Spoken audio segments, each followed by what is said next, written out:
again, I want to show you how to play Cosmopolitan Bloodloss by Glassjaw. We're in drop D tuning, so it should sound something like this. And there is no intro for this song, so we're straight into the verse, which sounds like this.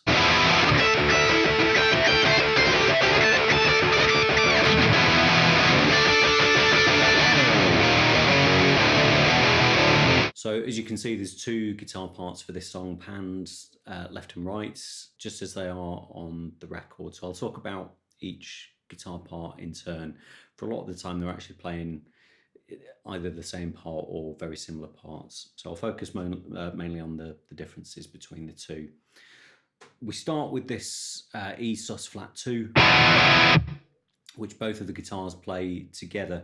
But if you listen carefully, you'll notice that the left side is playing more of the upper register and the right side the lower register, kind of like that. So that helps on the record, you know, to get that kind of broad guitar sound. It just sounds really big. And then starting with the left side, for the most part, we're just riding this natural harmonic that's just a little bit past the 3rd fret.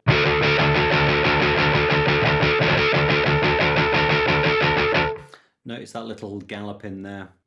So it's a tricky harmonic to get because there's a few harmonics really close together there.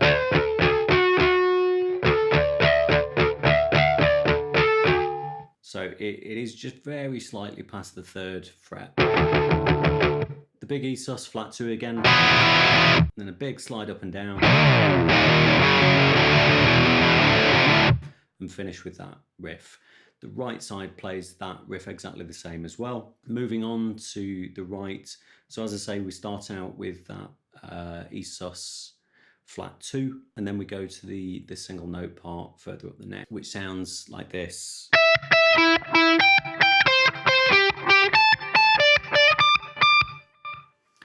So a couple of things there. First of all, there's a delay on there, as you'll notice.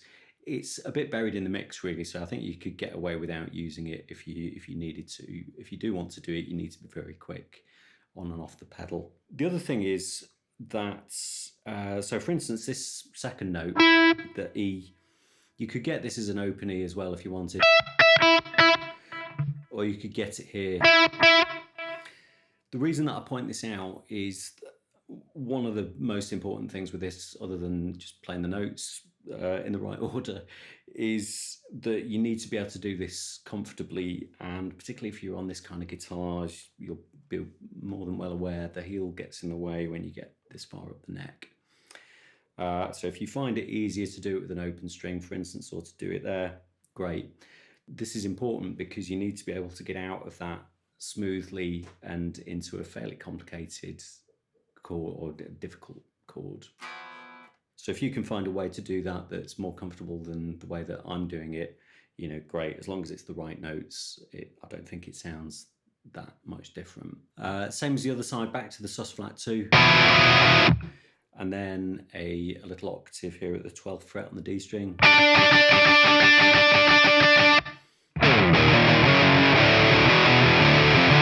And then that riff just the same as on the left-hand side. Then we get to a chorus which sounds like this.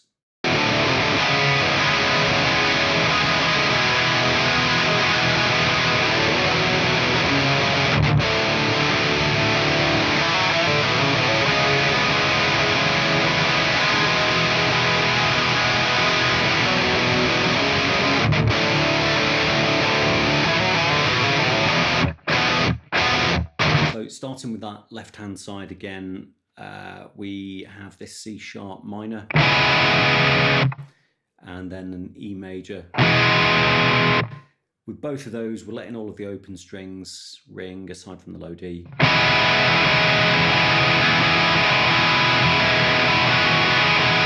And then we have this little fill on there. It's quite hard to hear on the record, but it is there, I'm pretty sure. So it's an add 9. Just take your little finger on the 2nd fret of the high E there.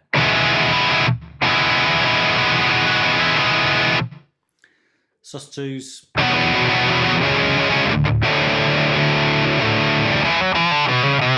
There's a little bit of a pinched harmonic going on with that. It's not like a full-on Zakk Wylde thing, but there is a little bit there. And then we finish the chorus section with the sus flat 2 again.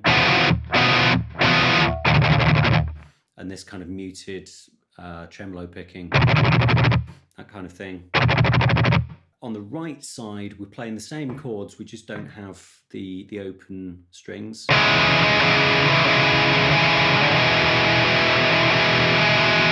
We don't do the little add 9 fill there.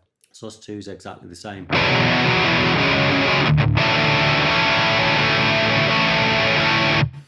We don't have the fill there, and we play the A under the D here.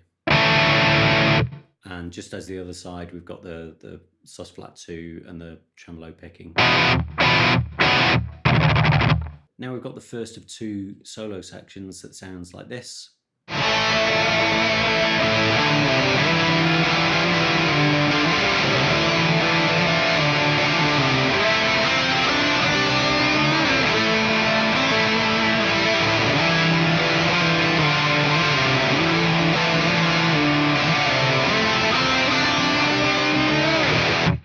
So obviously the solo itself is on the right. I'll come to that in a moment.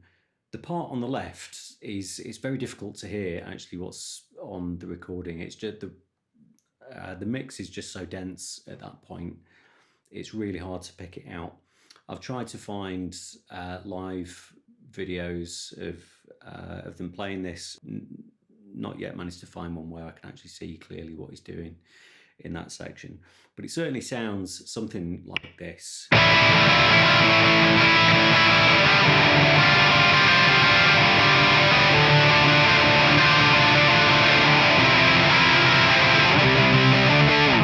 So whether that's note for note how he's playing it, I don't know. It could be that there's a couple of parts layered together there on the recording, but the end result is that it sounds something like that. The lead line itself on the right side that's also a bit difficult to pin down, but for a different reason.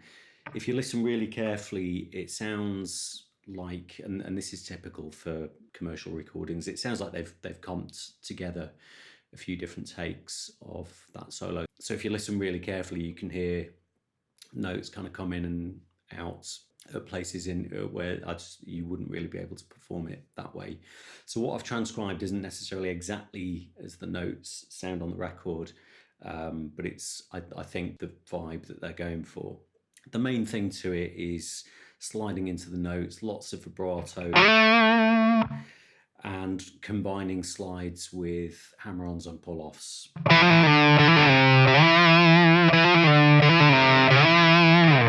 Then on to the second solo section that sounds like this.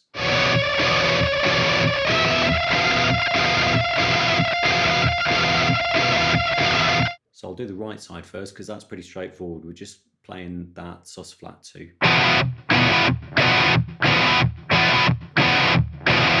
The left side, meanwhile, is doing this really dissonant tremolo picked idea up here.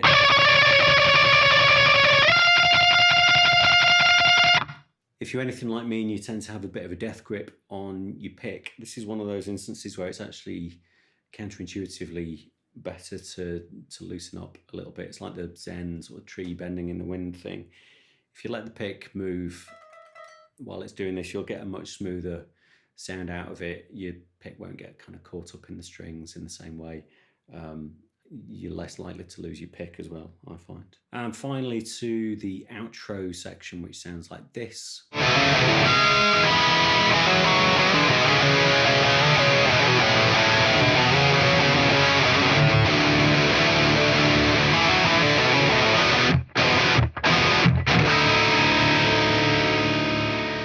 So you'll notice it's mostly a repeat of the chorus, and in fact the part that the guitar on the right is playing is exactly what it plays in the chorus.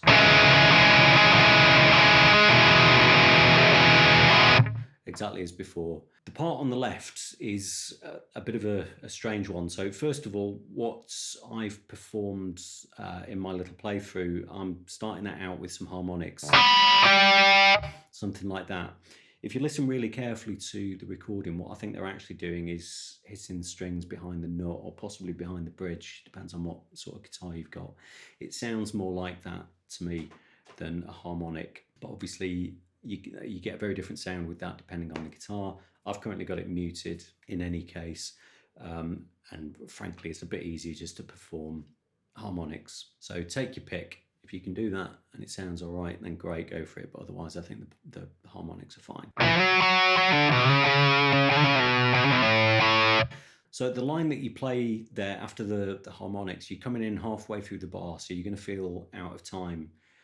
And the whole part feels like you're kind of rushing to catch up until you sink on that low D. It is, I found it quite challenging to learn to play that. It feels a bit, it's like a magic eye thing. It just seems wrong, and then suddenly your brain clicks with it and it makes sense. And then we're ending on, again, it's that E sus flat 2. And then with just this dissonant couple of notes on the left side, whilst on the right, we're just letting that D ring.